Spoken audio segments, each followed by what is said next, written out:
Hello.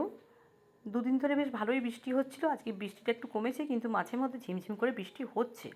তো যাই হোক, ছাদ থেকে ফুল পেড়ে নিয়ে চলে এসেছি, এবার পুজো করব। গতকাল ছিল কৌশিকী অমাবস্যা আর আজকে শনিবার। তো আমি যখন পুজো করছি এখনও অমাবস্যা আছে। তাই মাকে একটু ঘিয়ের প্রদীপ, ধুনো আর কর্পূর দিয়ে আরতি করে নিলাম। আর বাকি ঠাকুরেরও আমি পুজো সেরে নিয়েছি। রাধা মাধব গোপালেরও পুজো আমার হয়ে গেছে। আর এরকম কোনো বিশেষ তিথি নক্ষত্র হোক বা এমনি যে কোনো দিনে বাড়িতে যদি কর্পূর জ্বালিয়ে বরণ করে ঈশ্বরকে সমস্ত ঘরে সেটা ছড়ানো যায়, তাহলে কিন্তু বাড়ির মধ্যে কোনো নেগেটিভিটি কিছু থাকলে সেটা চলে যায় এবং পজিটিভিটি আসে। এটা আমাকে একবার কলকাতার এক ডাক্তার বলেছিলেন, আমি ওনাকে দেখাতে গেছিলাম অসুস্থতার জন্য। উনি বলেছিলেন সকাল সন্ধ্যের কর্পূর জ্বালালে বাড়িতে পজিটিভিটি আসে, নেগেটিভ জিনিস চলে যায়। তো সেই থেকে এটা আমি মাঝে মধ্যে করি। তো পুজো হয়ে গেল, এবার রান্না করব। তোমাদের সঙ্গে শেয়ার করেছিলাম যে বাড়িতে আমাদের জ্বর হওয়ার জন্য মুখে একদমই রুচি নেই, কেউ কিছু খেতেই চাইছে না। মাছ মাংস ডিম করলেও যে খাচ্ছে তা কিন্তু নয়।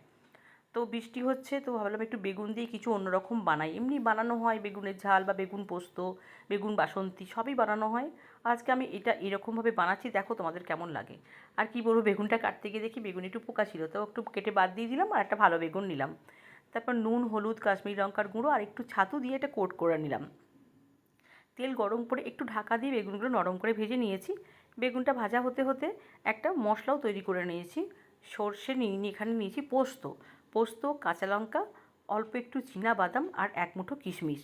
সেটা জল দিয়ে ভালো করে একটা মিহি পেস্ট তৈরি করে নিয়েছি।